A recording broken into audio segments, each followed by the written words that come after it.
और अब खबरों को तफसील से देखते हैं। पूर्व प्रधानमंत्री राजीव गांधी हत्याकांड मामले में सुप्रीम कोर्ट ने बड़ा फैसला सुनाते हुए नलिनी श्रीहर समेत सभी 6 दोषियों को रिहा करने के आदेश दे दिए हैं। सुप्रीम कोर्ट ने कहा कि राज्यपाल ने कदम नहीं उठाया तो हम उठा रहे हैं। उन्होंने कहा कि दोषी पैरारिवल की रिहाई का आदेश बाकी दोषियों पर भी लागू होगा। दोषी नलिनी और आरपी रविचंद्रन की समय से पहले रिहाई की मांग पर सुप्रीम कोर्ट ने यह फैसला सुनाया है। सुनवाई के दौरान तमिलनाडु सरकार ने सुप्रीम कोर्ट में हलफनामा दाखिल कर राजीव गांधी की हत्या के दोषियों की समय से पहले रिहाई का समर्थन किया था। नलिनी श्रीहर और आरोपी रविचंद्रन ने सुप्रीम कोर्ट में मद्रास हाईकोर्ट के फैसले को चुनौती दी थी। मद्रास हाईकोर्ट द्वारा 17 जून को दोषियों की याचिकाओं को खारिज कर दिया गया था। दोनों दोषियों ने अपनी याचिका में एजी पैरारिवलन की रिहाई के सुप्रीम कोर्ट के आदेश का हवाला देते हुए अपनी रिहाई की मांग की थी। जिनकी रिहाई का आदेश दिया गया है उनमें नलिनी, रविचंद्रन, मुरुगन, संतन जयकुमार और रॉबर्ट पायस शामिल हैं। सुप्रीम कोर्ट ने फैसले में कहा कि जेल में आचरण को भी ध्यान में रखा गया है। तथ्य यह है कि उन्होंने 30 साल से अधिक जेल में बिताए हैं।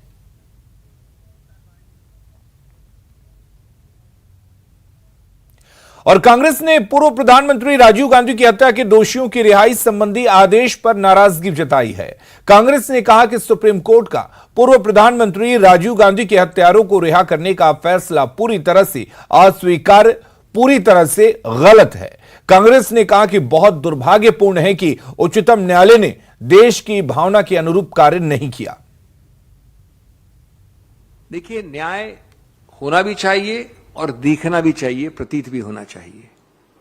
आज उच्चतम न्यायालय ने 6 ऐसे व्यक्ति जो दोषी या अभियुक्त नहीं हैं लेकिन कन्विक्टेड हैं, एक ऐसे फौजदारी कारनामे के लिए जो एक पूर्व प्रधानमंत्री की हत्या का कारनामा है। और सबसे महत्वपूर्ण बात है कि राजनीतिक रंग कुछ भी हो, एक पदासीन प्रधानमंत्री या पूर्व प्रधानमंत्री पे घातक हमला और मृत्यु और हत्या भारत की अक्षुण्णता, संप्रभुता, भारत के अस्तित्व को अटैक करता है, उस पर आक्रमण करता है। इसमें कोई राजनीति का रंग नहीं होता। और ऐसे एक जो अपराध है, जघन्य अपराध, उसके लिए आप आमतौर वाले प्रशासनिक कारणों से 6 लोगों को और एक व्यक्ति को पहले मई 2022 में रिहा नहीं कर सकते। ये कांग्रेस का आदरपूर्वक स्टैंड है उच्चतम न्यायालय के निर्णय के विषय में। देखिए, आपको पता है, सबको, पूरा देश, पूरा विश्व जानता है कि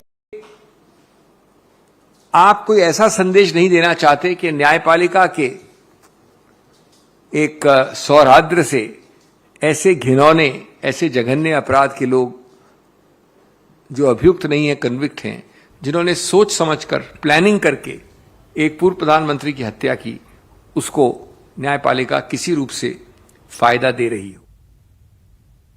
वाराणसी के ज्ञानवापी मामले में शुक्रवार को सुप्रीम कोर्ट में सुनवाई हुई। मामले की सुनवाई करते हुए सुप्रीम कोर्ट ने अगले आदेश तक कथित शिवलिंग का संरक्षण जारी रखने का आदेश दिया, यानी शिवलिंग को सुरक्षित रखा जाएगा। चीफ जस्टिस डीवाई चंद्रचूड़ की बेंच ने आदेश में कहा कि संरक्षण जारी रहेगा।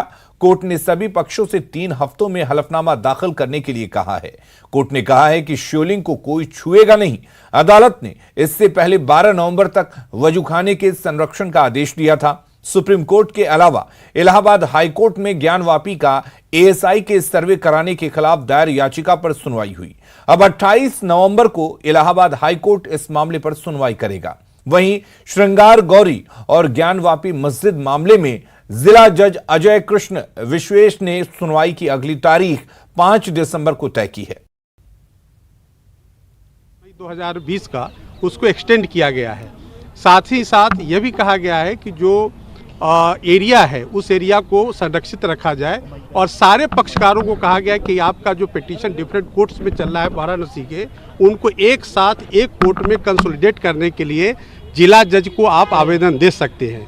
यह स्वतंत्रता सारे पक्षकारों को दिया गया है। सर मतलब जो इलाहाबाद हाई कोर्ट पे केस चला है उसको भी जिला कोर्ट में ट्रांसफर करने नहीं, जो इलाहाबाद हाई कोर्ट में जो ऑर्डर 7 रूल 11 का जो आदेश है उसको चुनौती देते हुए जो पक्षकार वहां रिवीजन फाइल किए हैं उस रिवीजन पे सुनवाई जारी रहेगा, उस पर किसी तरह नहीं है।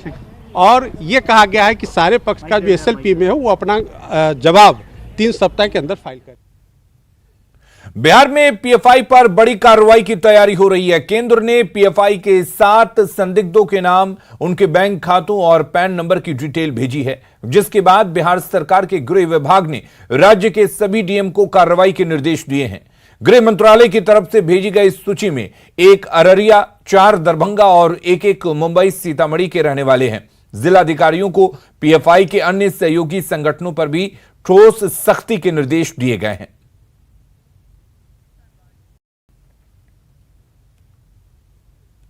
महाराष्ट्र में कांग्रेस की भारत जोड़ो यात्रा जारी है। भारत जोड़ो यात्रा में राहुल गांधी के साथ शिवसेना लीडर आदित्य ठाकरे भी शामिल हुए।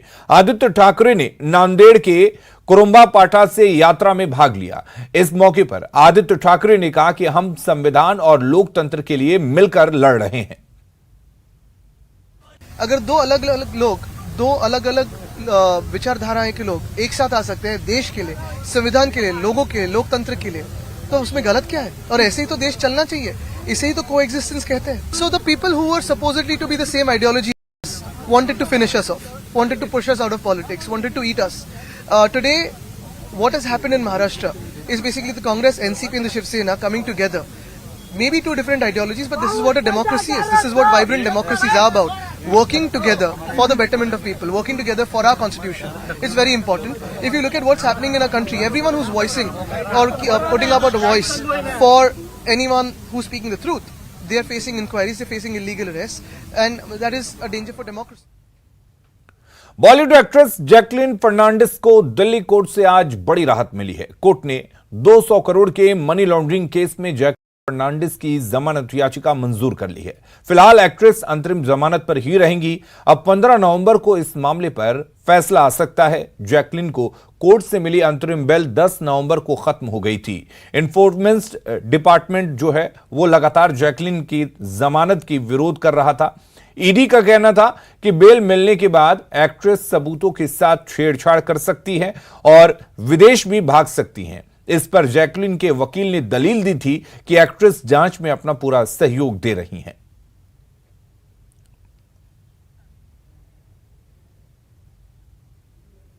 उत्तर प्रदेश के पूर्व मंत्री हाजी याकूब कुरैशी, उनकी पत्नी और 2 बेटों समेत 7 लोगों पर मेरठ पुलिस ने गैंगस्टर एक्ट के तहत मुकदमा दर्ज किया है। अवैध मीट पैकेजिंग और एक्सपोर्ट मामले में मेरठ पुलिस समेत कई विभागों की संयुक्त टीम ने 31 मार्च 2022 को हाजी याकूब कुरैशी के हापुड़ रोड स्थित मीट फैक्ट्री में छापा मारा था। फैक्ट्री में अवैध तरीके से मीट की पैकिंग हो रही थी। 10 कर्मचारी मौके से गिरफ्तार हुए थे।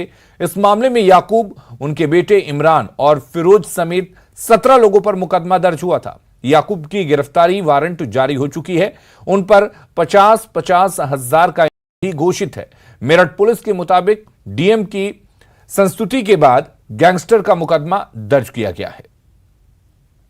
कुल 7 लोगों के ऊपर ये नामजद मुकदमा पंजीकृत किया गया, जिसमें याकूब कुरैशी, संजीदा, मोहम्मद इमरान कुरैशी, फिरोज, मोहित त्यागी, फैजाब और मुजीब नाम के 7 लोग हैं। पूर्व में थाना खरगोदा के अंतर्गत ही एक अवैध रूप से संचालित मीट फैक्ट्री, जिसमें कि सब स्टैंडर्ड मीट के प्रोडक्ट्स का प्रोसेसिंग वहाँ पे की जा रही थी, और छापा मारने पर ये सब प्रोडक्ट्स सब स्टैंडर्ड पाए गए थे। और साथ ही साथ इसमें जो ये पूरी फैक्ट्री थी ये अवैध रूप से वहाँ पे संचालित बिना लाइसेंस के की जा रही थी। उस पूरे प्रकरण में कुछ लोग गिरफ्तार होकर जेल गए थे और कुछ लोग फरार चले, और उसमें फरारी के बाद उसमें धारा 82 सीआरपीसी भगोड़ा घोषित होने के बाद इसमें मफरूजी में चार्जशीट लगी थी। कुर्की की कार्रवाई उसमें उन लोगों के ऊपर की गई थी और उस पूरे प्रकरण में चार्जशीट न्यायालय में दाखिल की गई थी। उसी प्रकरण में गैंगस्टर एक्ट के तहत कार्रवाई की गई है। जो अवैध रूप से जो गैरकानूनी कार्रवाई वहाँ पे की जा रही थी, उससे जो अर्जित धन, चल और अचल संपत्ति है, उसका चिन्हीकरण किया जा रहा है और उसके आगे भविष्य में जब्तीकरण की कार्रवाई इसमें पूर्ण की जाएगी। और इसमें पूर्व में जो फरार चल रहे हैं, इसमें याकूब कुरैशी और इमरान कुरैशी और फिरोज, इनके ऊपर 25-25 हज़ार रुपये का इनाम घोषित चल रहा है और एक अलग से टीम इसमें लगाई गई है जो इनकी गिरफ्तारी सुनिश्चित। राजस्थान में कांग्रेस में मचा सियासी बवाल थमने का नाम नहीं ले रहा है। जो नए बयानवीर आते हैं और कुछ न कुछ ऐसा कह जाते हैं जिससे सियासी पारा चढ़ जाता है। ताजा मामला स्वास्थ्य मंत्री प्रसादी लाल मीणा का है। ना मेरे को कभी सेक्रेटरी की परेशानी आई, ना कोई विभाग में परेशानी आई। ACR भी मैं खुद ही भरता हूँ, कभी परेशानी नहीं आई। अधिकारी, ऐसा कोई अधिकारी नहीं लगा मेरे तीनों कार्यकाल में जिसने मेरी बात को तवज्जो नहीं। ये कोई स्टेटमेंट देने वाले लोग हैं। हाईकमान ने भी कह दिया स्टेटमेंट बंद करें।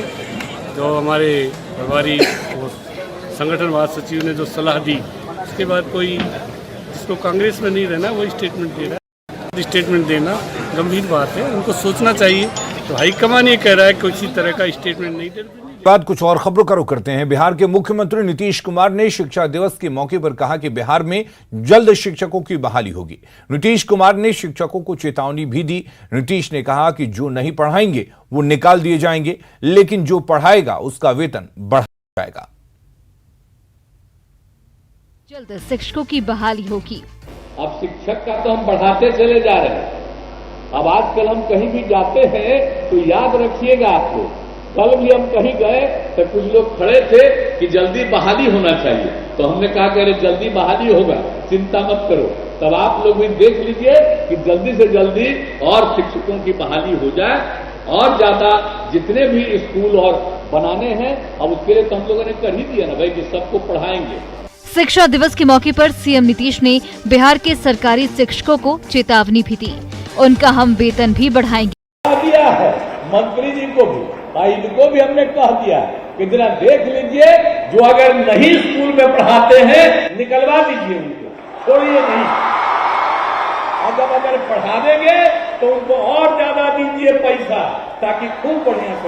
शिक्षा दिवस के अवसर पर जहां मुख्यमंत्री ने शिक्षकों को पढ़ाने की नसीहत दी, मध्य प्रदेश के सीएम शिवराज सिंह चौहान ने मुरैना में कृषि मेले का शुभारंभ किया। इस मौके पर शिवराज सिंह चौहान ने किसानों को आधुनिक तकनीक से खेती करने की नसीहत दी। वहीं ग्वालियर में शिवराज सिंह चौहान ने कार्यकर्ताओं को मंत्र भी दिया। खेती को फायदे का धंधा बनाने के लिए प्रधानमंत्री जी की जो पहल है, उसके अंतर्गत मशीनों का, टेक्नोलॉजी का, आधुनिक पद्धतियों का उपयोग करके खेती की आय, किसानी की आय कैसे दुगनी की जाए, उसका महायज्ञ आपने आज मुरैना में आयोजित किया है। आज केंद्र और राज्य सरकार मिलकर काम कर रही है और मिलकर काम करने का आप सबके बीच में यह कृषि मेला और प्रदर्शनी एक अपने आप में।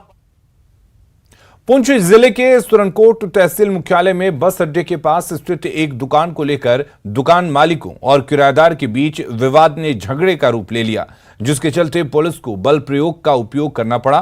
पुलिस को लाठीचार्ज करने के साथ ही आंसू गैस के 4 गोले भी दागने पड़े। पुलिस ने दोनों पक्षों को वहां से खदेड़ा, जिसके बाद कस्बे में तनाव की स्थिति बनी रही। जानकारी के अनुसार सुरनकोट निवासी रतनलाल की बस अड्डे पर स्थित दुकान में दीपक कुमार पिछले 30 सालों से किराएदार के तौर पर मिठाइयों और चाय की दुकान चला रहा था। पिछले 4 सालों से रतनलाल दीपक कुमार से दुकान खाली करने की मांग कर रहा था, लेकिन वो दुकान खाली नहीं कर रहा था और इस बीच रतनलाल द्वारा कोर्ट में केस किया गया, जिसमें रतनलाल के पक्ष में फैसला हुआ और जब परिजन दुकान खाली करवाने के लिए पहुंचे तो दोनों पक्षों में मारपीट हो गई। और मकान का जो मालिक है उनके दरमियान आपस में लड़ाई झगड़ा हुआ, तो हमें मालूम हुआ तो सिविल एडमिनिस्ट्रेशन और पुलिस ने आके जो है उनको अपने हमने भेजा था और दुकान को जो है वो बंद किया था, क्योंकि दोनों पार्टियों का मामला जो है वो कोर्ट में है। तो हमने लॉ एंड ऑर्डर को देखते हुए कोई जाने माली नुकसान ना हुआ, तो इसको इसलिए हमने फिलहाल बंद किया है। दोनों पार्टियों को जो है वो डायरेक्शन दिया है कि वो कोई भी मुदाखलत ना करें, जो भी कोर्ट से फैसला आएगा तो उसका हम सब उसको इम्प्लीमेंट करेंगे। मर्जी थी कि चलो जी इनके परिवार से मिल के कम से कम उनके पैसे ऐसे आगे पीछे भी हैं और 4 महीने का वक्त लेके देते हैं हम उनको, लेकिन उन्होंने फिर कुछ साथी आपने कहीं से ढूंढ के लाए, तो कल यहाँ हमला भी हुआ उन पर, रात पे उनकी औरतों पर भी हैं जी, एक बच्ची थी बेचारी वो ऐसे खूनज़दा हो गई। ये मजम्मत करता हूँ मैं इसकी जी कि भाई वन साइडेड ये जो एडमिनिस्ट्रेशन का रोल है ये नामुनासिब है। जितने वो शहरी हैं इतने हम भी शहरी हैं। हमारे लोग मालकान हैं, चाचा गोभी के बेटे मालकान नहीं है। तारक भी उतना मालिक है, कृष्ण भी उतना मालिक है इस दुकान का। अगर ये थोड़ा है कि चाचा गोभी के बच्चे मर जाएंगे और ये दुकान कोई और उड़ा के ले जाएगा, ऐसा हर किसी। जिला विकास परिषद सदस्य आरएस पुरा प्रोफेसर गारू राम भगत और बीडीसी चेयरमैन तरमेश लाल शर्मा ने शुक्रवार को ब्लॉक के अधीन गांव दबलेहट में सड़कों पर तारकोल बिछाने का कार्य का आरंभ करवाया। इस मौके पर पंचायत के सरपंच सरदार हजारा सिंह, पंच जंग बहादुर, थोड़ू राम सहित काफी संख्या में गांववासी मौजूद रहे। इस मौके पर राम भगत ने कहा कि गांव के लोगों की पुरानी मांग थी कि सड़कों की हालत को सुधारा जाए और उन पर तारकोल डाली जाए, जिसके चलते आज इस काम की शुरुआत करवाई गई। आज दबलेहट टाउन में यहाँ ब्लैक टॉपिंग का काम जो है वो शुरू किया गया है और ये 2-3 ऐसे ये लिंक पे जिसकी बड़ी खस्ता हालत थी, लोगों को आने जाने में बहुत ज़्यादा परेशानी, बहुत ज़्यादा दिक्कत आ रही थी। तो ये ब्लैक टॉपिंग होने से मैं समझता हूँ कि बहुत बड़ी लोगों को आने जाने में राहत मिलेगी और आप देख रहे हैं कि बहुत अच्छा काम हो रहा है यहाँ ब्लैक टॉपिंग का। और पहले कल एक और लिंक का विषय इसको किया जा रहा है और कल भी यहाँ एक और लिंक है उसे भी डेवलप किया जाएगा। तो ये रोड कनेक्टिविटी, बिजली के काम, पानी के काम, ये हमारी सरकार की प्राथमिकता है और इसीलिए ये काम जो है यूरी से हो रहे हैं ताकि देहातों में भी, गाँव में भी जो रहने वाले लोग हैं उनको भी ये सारी सुख सुविधा मिले और तभी विकास होगा, तभी डेवलपमेंट होगी। और गाँव में भी जो डेवलपमेंट के काम होंगे तो इसी चीज़ के लिए जो काम है जो चलाए जा रहे हैं और भी इस एरिया में जितने भी मेरे इस एरिया के काम है उनको प्रायोरिटी पे करवाया जा रहा है ताकि लोगों को पूरी सुख सुविधा मिल सके। और हमारे साथ हमारे चेयरमैन कश्मीर जी और हमारे सरपंच यहाँ पर और बाकी लोग आप देख रहे हैं बहुत खुश हैं इस काम को लेकर, क्योंकि ये बड़ी पुरानी और बड़ी इम्पोर्टेंट ये लोगों की डिमांड थी जिसको आज देखिए हर पंचायत में ब्लैक टॉप के गलियों के कन्वर्टों के काम चल रहे हैं। उसी तरह से आज हम पंचायत दबलेहट में हैं जहाँ पे मेरे साथ DDC member professor Bhagat ji, हमारे जहाँ के सरपंच कैप्टन हजारा सिंह जी, पंच साहबान, मेरे बुजुर्ग। ये जो लिंक है ये 2 लिंक हैं। कल शाम को काम शुरू हुआ था तो इनकी जो 13 लाख रुपए की लागत जहाँ पे आएगी, ये 2 लिंक जो हैं 700 मीटर के हैं। और मैं दोनों गलियों की बड़ी खस्ता हाल थी, पर रपियाल जी पीछे कैप्टन साहब वो भी हमारे लिंक में थे, उन्होंने बहुत आग्रह किया कि हमारी जो ब्लैक टॉप है की जाए। तो हमने जे मिलजुल करके जे रखवाया और आज शुभारंभ हुआ है। और इसी की ये कड़ी से मैं अपनी तरफ से सबको, जहाँ के मेरे बुजुर्गों को, सरपंच साहब को, पंच साहबान को मैं मुबारकबाद देता हूँ, जहाँ के लोगों को, कि आगे भी हम जहाँ। जम्मू कश्मीर के हस्तशिल्प और हथकरघा विभाग में पंजीकृत AA modern art training centre Bhaderwah के पहले बैच के निवर्तमान प्रशिक्षुओं को एक साधारण समारोह में प्रमाण पत्र वितरित किए गए। कार्यक्रम के दौरान केंद्र के निदेशक अनीजा मुश्ताक और सहायक निदेशक ताहिर मुश्ताक मौजूद रहे। इस अवसर पर अनीजा मुश्ताक ने प्रशिक्षु को आगे आने और अपने सामाजिक आर्थिक उत्थान के लिए प्रशिक्षण का लाभ लेने के लिए कहा। उन्होंने कहा कि हस्तशिल्प क्षेत्र में रोजगार की अच्छी संभावनाएं हैं और बेरोजगार युवाओं, विशेषकर महिलाओं को इस अवसर का बेहतर उपयोग करके अपने जीवन को अच्छी कमाई के लिए व्यवस्थित करना चाहिए। हमें पहले इस सब के बारे में कुछ भी पता नहीं था। जो अनीजा मैम है उन्होंने इसके बारे में बताया। ये जो है ये पेपर माशी का काम होता है। पहले जो है मतलब भद्रवाह में तो इसका किसी को पता नहीं था, पहली बार भद्रवाह में ये स्टार्ट हो रहा है और ये काम बहुत अच्छे से चल रहा है। बहुत लोग आ रहे हैं, बहुत औरतें आ रही हैं यहाँ पे। भी जो यहाँ आती है उनको भी ये काम बहुत ज़्यादा पसंद आया, वो भी आती हैं और हमें भी पता चला, हमने भी काफ़ी ज़्यादा कुछ सीखा और मेरा 3 महीने का यहाँ पे कोर्स हो गया। उसके बाद अब हम अपना भी काम स्टार्ट कर सकते हैं, जो कि आपको पता है कि यहाँ पे जो जॉब लगना तो पहली बात तो मुश्किल हो गया है, तो अब जो है अब हाथ का काम जो है, हाथ के काम को ज़्यादा इम्पोर्टेंस दी जाती है, तो वही हमने रजिस्टर करवाया है हमें मैम ने, तो बस अब हम खुद भी कर सकते हैं, जो कि बाकियों को भी करना चाहिए। यहाँ सेंटर खुला है, जो कि हमारी अनीसा मैम है, उन्होंने ये पेपर माशी का काम हमें इधर सिखाया है, तो हम इसी से 3 महीने का कोर्स किया, हमें सर्टिफिकेट भी मिले इस काम के, और ये बहुत अच्छा काम है, सारे मतलब कि करना चाहेगा, इस हाथ का काम है, बड़ा अच्छा है, हमने भी किया, बहुत अच्छा लगा। भद्रवा में इससे पहले कुछ भी नहीं था, अब यहाँ पे भी आई हैं सारी, ये तो सीख रहे हैं, तो बहुत अच्छा है। हम यहाँ पे हैंडीक्राफ्ट का काम सीखने आते हैं मैम के पास, तो जो हमारा 3 महीने का कोर्स था वो कंप्लीट हो गया है, तो हमें सर्टिफिकेट भी मिले हैं आज। और ये काम हैंडीक्राफ्ट हैंडमेड काम है, बहुत अच्छा काम है। मैं यहाँ पेपर माशी का काम सिखाती हूँ। यहाँ पे मैंने काफी लड़कियों को सिखाया, जो मेरा आज का पहला बैच जो कंप्लीट हो गया की ट्रेनिंग जिसमें मैंने दी इनको, आज मैंने इन लड़कियों को सर्टिफिकेट्स डिस्ट्रीब्यूट की हैं।